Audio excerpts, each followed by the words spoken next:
Let's kick it! This is Abigail Manning of Create Awareness, Change Lives, and I'm kicking it with Doree.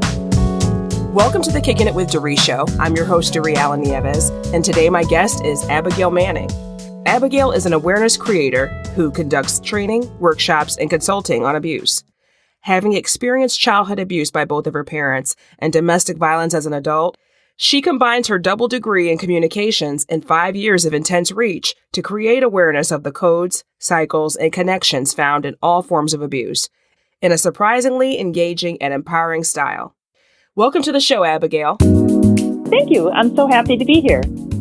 It's really interesting that you call yourself, or that your title is awareness creator, because I think a lot of things that we do in this day and age, our society, we're very reactive. We're having like millions of pieces of information, whether it's marketing or news or whatever, thrown at us all the time, every day, like every moment that we're awake, it's being thrown at us. And so I think that the awareness that you have and that you teach and that you bring to people is almost like a foreign thing now, because there's just so much stuff being thrown at you that you're almost in, your natural inclination is to be reactive and to do something in response to it instead of taking the time to know yourself and decide how things will affect you and, setting your mind the way you want it to be. So I think that's really interesting that you're an awareness creator. And I'd love for you to start by first talking about how you feel about awareness and how you bring that into your work. Oh, fantastic. Well, thank you very much. It is not a title I've ever heard before. I made it up after a lot of contemplation about what is it I want to do. I'm not here to create shame or blame. Obviously, that's where abuse, kind of one of the roots of abuse. And so awareness is where I feel my responsibility is in helping other people. So I love how you said react, because that is one thing I focus on. I want to help people see the forms, all the different forms of abuse, so they know how to respond versus react. If you react, you're almost like you're falling off a bike and you're kind of backpedaling and you're scrambling, right? But if we are aware of abuse and aware of the cycles and the codes, we can then calmly assert ourselves and respond in ways that are productive and healthy versus reacting, which is not always very productive and healthy at times. So what we're working to do is all people unite in awareness, understanding, and commitment to end the cycles of abuse by replacing ill-informed with recognition, blame with empathy, hurt with health, and fear with love. That's wonderful. That's really wonderful. And again, using that word awareness, we're not aware of, or we don't reflect on it very much, that, we get into a habit, sometimes a mode of behavior where we're on autopilot and we're dealing with things and we're doing the best we can to survive and maybe not necessarily thrive. So the de facto way for us to react might be in fear, depending on the situation, like I better do this or else, instead of love and joy and things that, nurture us. Oh, good. Thank you. And for me, the awareness is not only, there's a two-step about it. It's not only about ourselves, but it's about other people. So it's having awareness for yourself and where you came from. And some people call that personal responsibility. I talk about it being authentic health. And then that awareness is also in ending abuse, is understanding the other person and where is the other person coming from and where life experiences have created those actions that they do, or words that they say, or behaviors that they put on other people. So I like the word ill-informed, because so many people will come to me and say, she's a jerk, he's stupid, things like that. And that's not, my favorite words are love, respect, and kindness. That's not love, respect, and kindness. That's judging. And instead, I like to say, well, maybe they're just ill-informed. We're all ill-informed on things. It doesn't mean we're stupid or ignorant, right? It just means we can do things a lot better. And these are conversations that we never had before. So thank you for having me on your show, because so many forms of abuse, we were not allowed to speak out in public. It was a taboo subject. And so the more we can take the fear out of it and just create awareness, and we can all become better informed, that's my hope. That's my goal. Mm-hmm. Yes. And we're going to tackle that today. And we're going to go and delve deeper into the phrase you just coined, authentic health. Now, in your work, as I mentioned earlier, you do a lot of work to speak out about sexual harassment, the whole thing with the hashtag Me Too that's been in the news a lot in the last several months, the way people manipulate each other, redefining consent because too many different people have different definitions of consent and abuse and, the importance of self-awareness and speaking up. And so let's go into some of these subjects a little bit deeper. Let's start with the authentic health. As you said, another phrase that people or term that people use a lot is personal responsibility. We don't want to be reactive. We don't want to wait until we're in a situation that gets out of control. And then it's like, oh my God, what do I do? And you freeze because you've never thought that it could happen to you, or you never thought, you'd be in that situation. So let's go in a little bit further into this theme of authentic health. Fantastic. Oh, I'd love to. So I like to use a lot of words so that people can connect with them. We all have a meaning behind a word, our own personal experience based on that word, right? So I like to redefine things. So I make up a lot of my own definitions as part of my workshops and training. And I also provide several words, like you said, consent. And to me, I use the words mutual or reciprocal. And people go, oh, well, I know what reciprocal is, or I know what mutual is. And then I explain it under those. So personal responsibility, I do the same thing. I, as you said, coin a word using authentic health.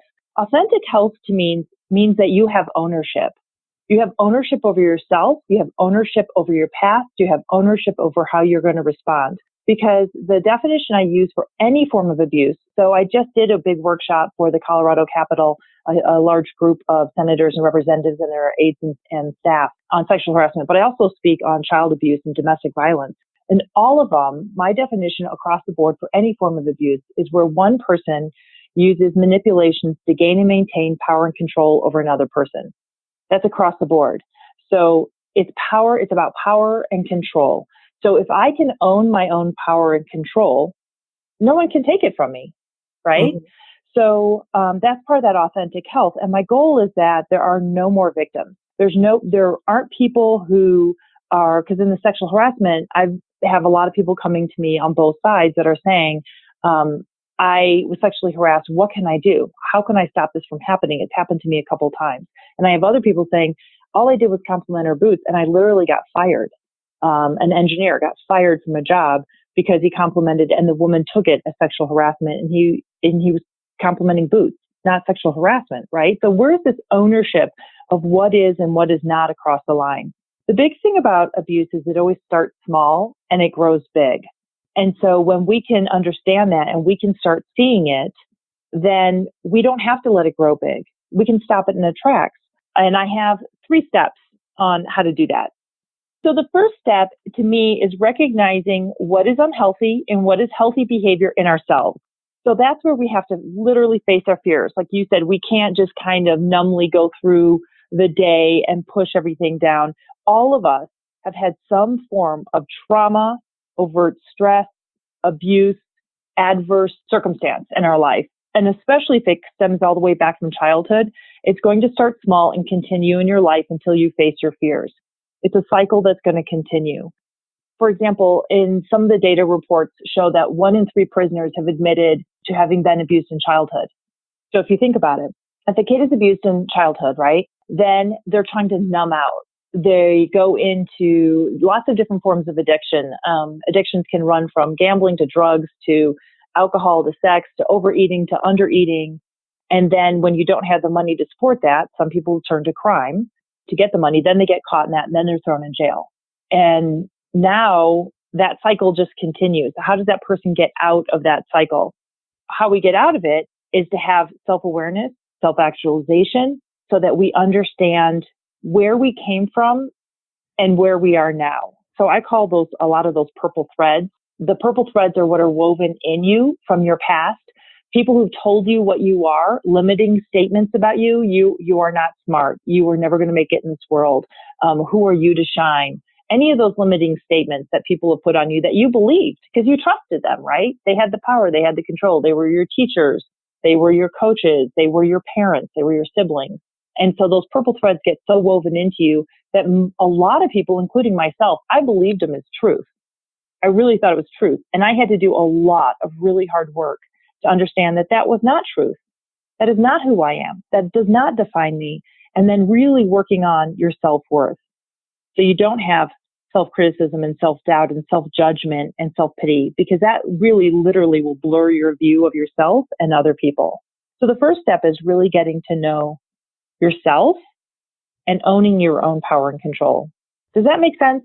Absolutely, because if you don't know yourself, what you like and don't like, what you want and don't want, then people can push whatever their agenda is on you. And it's a little bit too late to sometimes be able to say or to speak up and say, wait a minute, no, this isn't right. I don't want to talk about this. I don't want to do this. I don't want to go here, whatever the case. Right.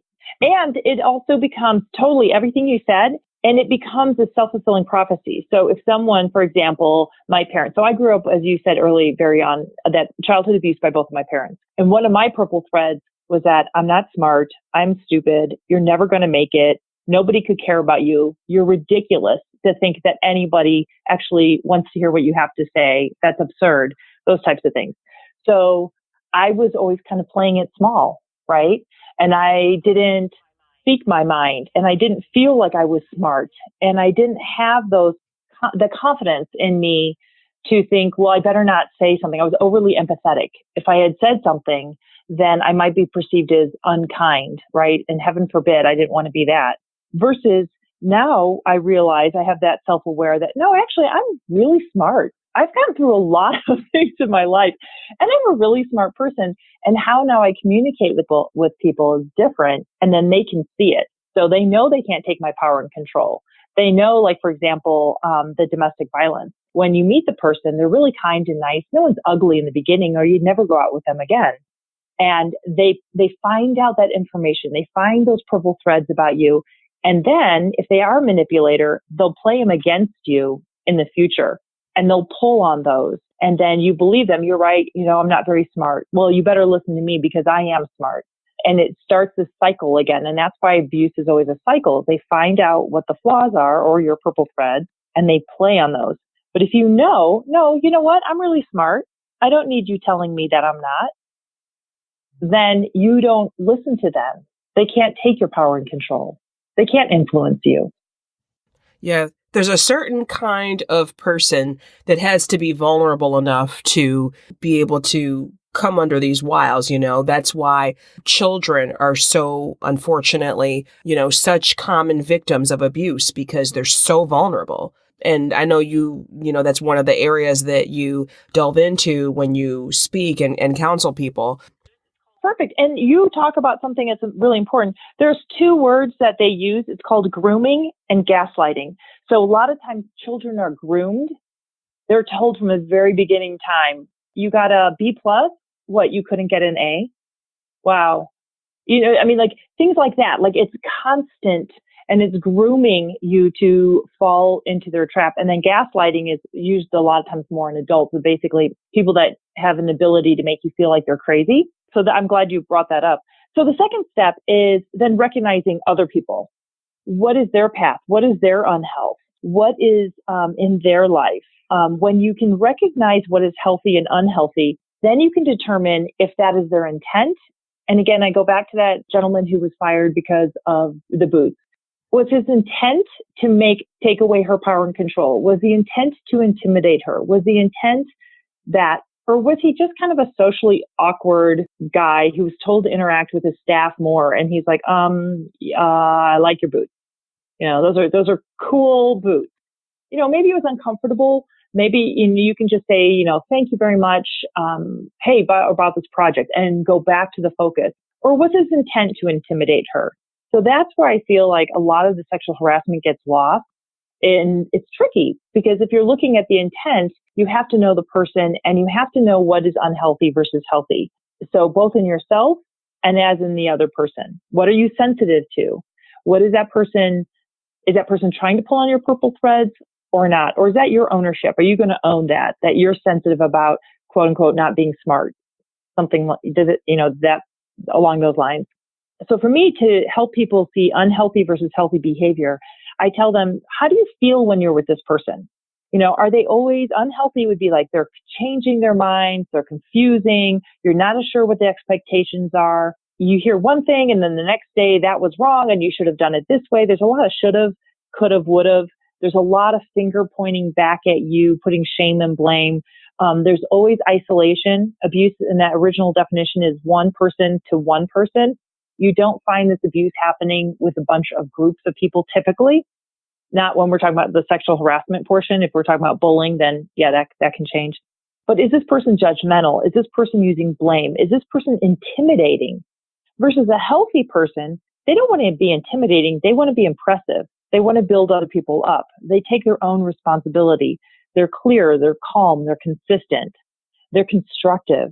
So how do you feel around this person? If you've done all your work and you're a healthy person and you're calm and you're constructive and you take your own responsibility, and then you're with a different person and you're starting to feel chaos, and a red flag is if people feel like they're crazy. That's a commonality among all manipulators. That's their goal. That's why they do grooming and gaslighting, is to make you feel like you're crazy. So then recognizing how you feel with this other person and what is the intent of the other person. The third and final step to me is what I call HBL, healthy boundary lines. What is a healthy boundary line? A healthy boundary line is knowing your self-definition and knowing what's acceptable to you and not, right? So knowing what you're committed to, knowing what you're dedicated to, knowing what you stand for. What is your legacy? What do you want your legacy to be? And do you act, speak, and behave that way all the time? So if yours is about integrity, do you have integrity in all of your interactions, not just Monday through Friday from 9 to 5, or not just the weekends, but all of the time? So knowing what your healthy boundary lines are. And then the key to it is practicing it. And this is where we're really working hard to get into schools where we can teach these skills at a much younger age. The number one thing when they try to take your power and control is you stand up to it, you look it in the face. So for example, you're being followed from the mall out to your car. The number one thing you can do to protect yourself is turn around, make direct eye contact, and say something like, hey, do you know what time it is? The second thing, believe it or not, is not keys in your hands, which I still do, right?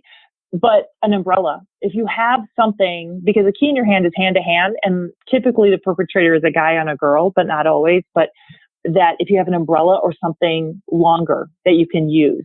I thought that was an interesting research data point that I found out. But being firm, making eye contact, being direct, using your body language. You know, when you stand tall and your head is up, you don't look like easy prey. They go for easy prey. They go for people who don't own their power and control. Mm-hmm. They try to instill fear. So if you can look at them, and in a business setting, someone goes up to hug you and you don't want a hug from that person, then it's your personal responsibility to be authentically healthy and extend your hand and say, hi, I prefer a handshake over a hug. And the other person goes, oh, okay, thanks.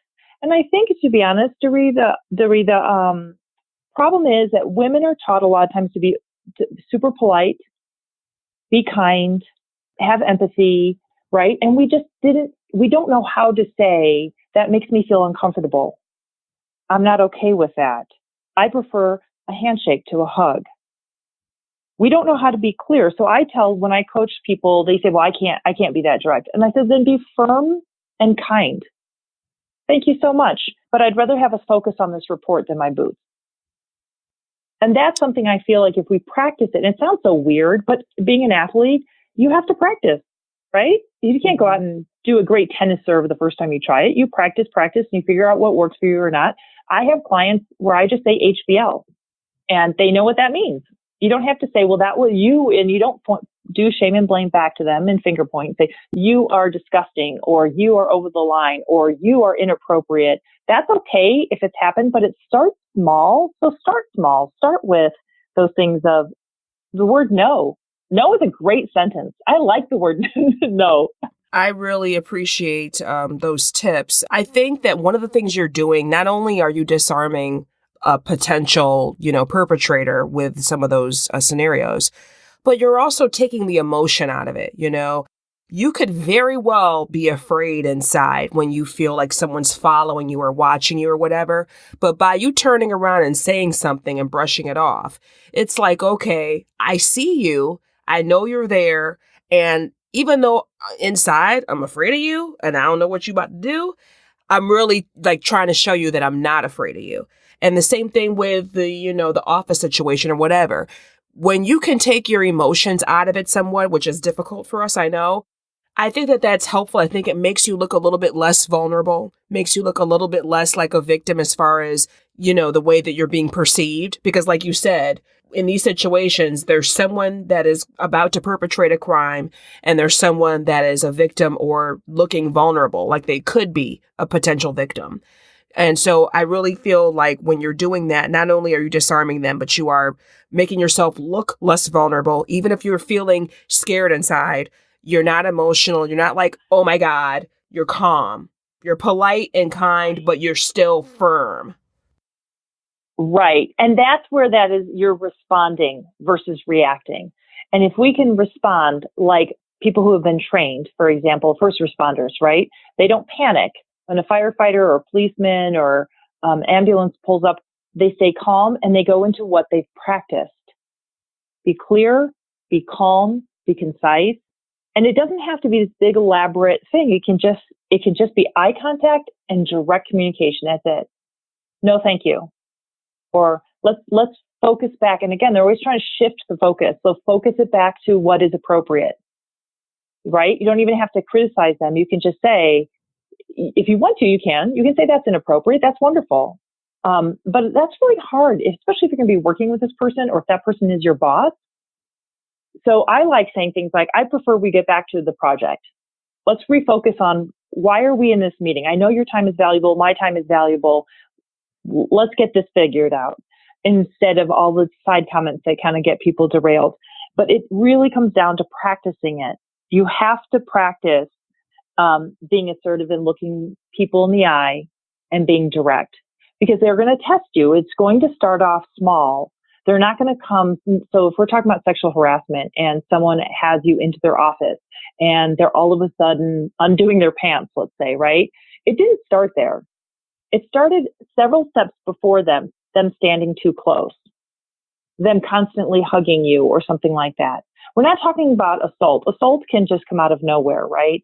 But we're talking about like sexual harassment. And there's always warning signs. And if we can recognize those and we're aware of those way back in the beginning, we can calmly and, like you said, take the emotion out of it. I prefer a handshake, not a hug. Or if someone's really close, they come in and they try to physically take your space over, you can say, let's go into the conference room where we have a little more room. You get something in between you.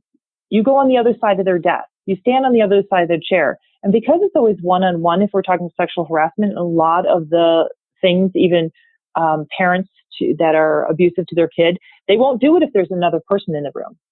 They do it one-on-one. So then you say, hey, let's get someone in here. Let's get Bob. Hey, Bob, you're really good with all these flow charts. Let's have you in on this conversation. If you're a kid, hey, go get your sibling. Have them come in and help. Have them witness. Yeah, that's good. That's really good.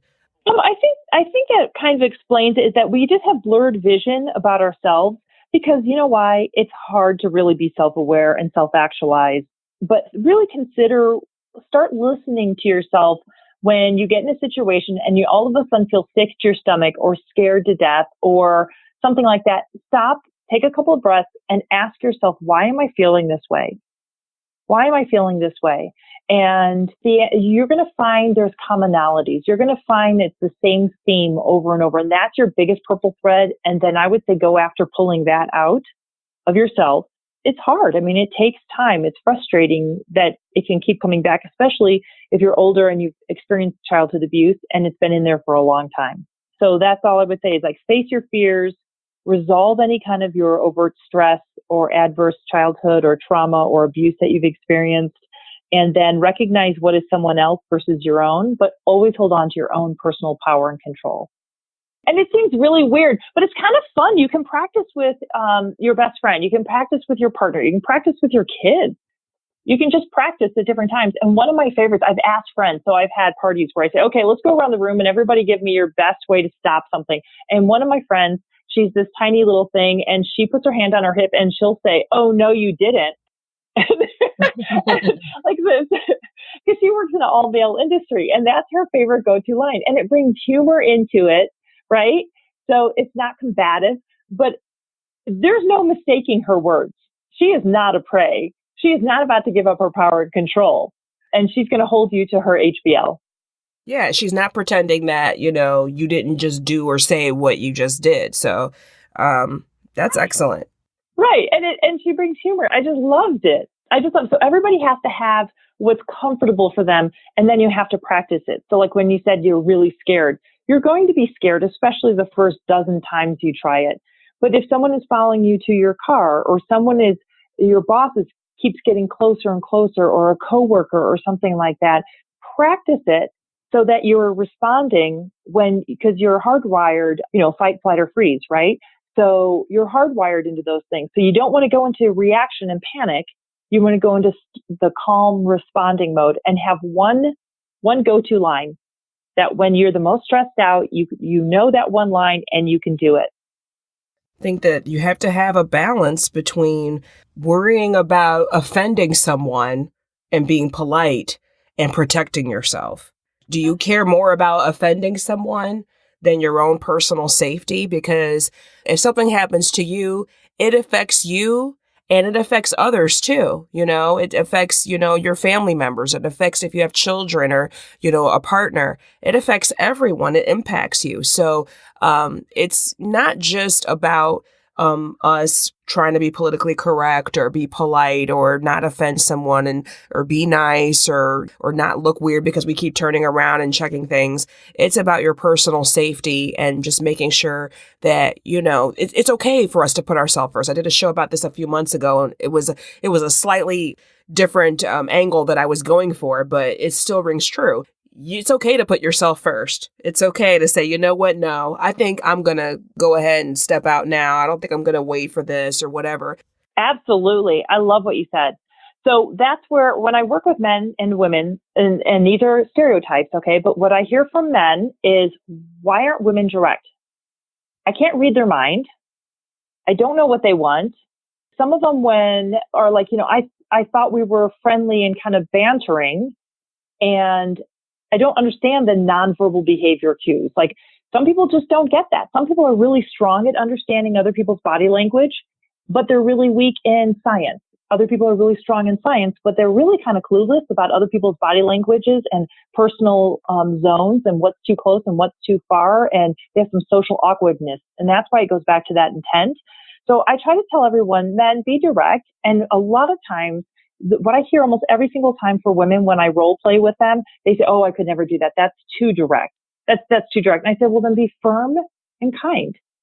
So my approach is, you start with a positive. You always start with a yes. Then it's almost like parenting. You then coach them the way you want to be treated. So Eleanor Roosevelt, I love one of her sayings is, no one can make you feel inferior without your consent. Mm-hmm. I love that. And I think that if we can learn to be firm and kind or direct, I think it really clears up any kind of misinformation, miscommunication. And now there are people, I'm not kidding you, there are people that are true predators, and they are narcissistic, and they're sociopaths, and they're psychopaths, and they are out. What I'm talking about is the majority of us who are in the middle, who I believe are good people who want to do right, who want to interact with other people. And that's where, how can we be more aware of what we do that might trigger something in someone else? And then how can we be more aware of what our triggers are so we don't get triggered by other people, that we can all get along and in safety? Abigail, will you tell us about your Mankind Denver events? Sure. So Mankind is an international nonprofit men's group. It's the Mankind Project, if you want to Google them. Amazing organization. And I am working with them right now to bring a workshop to the Denver area and hopefully use that as a pilot program where maybe we can do this across the country, where we speak about these topics and we have the conversations and we create the awareness. So I'm super excited about the work that they're interested in. It's been voted by the Denver Council to do it here in Denver, and we're working on the details, and feel free to come to our website. We'll be posting it on Facebook as well. And then I have two other children's foundations that I'm meeting with that, again, and we're going to try to work out some type of program where we can do the same type of workshops and things like that to help children. Excellent. This has been a really wonderful show, Abigail. I am so glad that you came and gave us all these actionable things and less than 30 minutes, you've just given us some real things that we can use here. Everyone that's listening, I'm sure if you have comments or questions for us, please make sure that you find us on social media. You can find me at kickingitwithdoree.com. I'm on Twitter, Facebook, and Instagram. And Abigail, how about you? Where can people reach you? Oh, thank you. They can find us on our website, abigailgmanning.com. They can find us on Facebook you have to have the G in there, Abigail G. Manning. You can find us on Twitter. I also love hearing from people. So if anyone wants to call at 720-219-3631, I love hearing people's HBL and what your practice line is. And by sharing that with me, then I can share it with other people, and then people can find what works for them. So I would love to hear from you and from your audience. Well, Abigail, this has been a wonderful show. I'm so glad that you came here today and shared all this knowledge with us. Obviously, you're very experienced. You've dealt with all of these traumas in your own life, and now you're turning it around and helping other people to become more aware, people, children, parents. So thank you so much for being here and kicking it with me. Oh, thank you. It's been my honor to be here today, and I wish you all the best. And thanks for having me on. If you like this show, I'd love to have your support. Visit patreon.com/kickingitwithdoree without the G to learn more.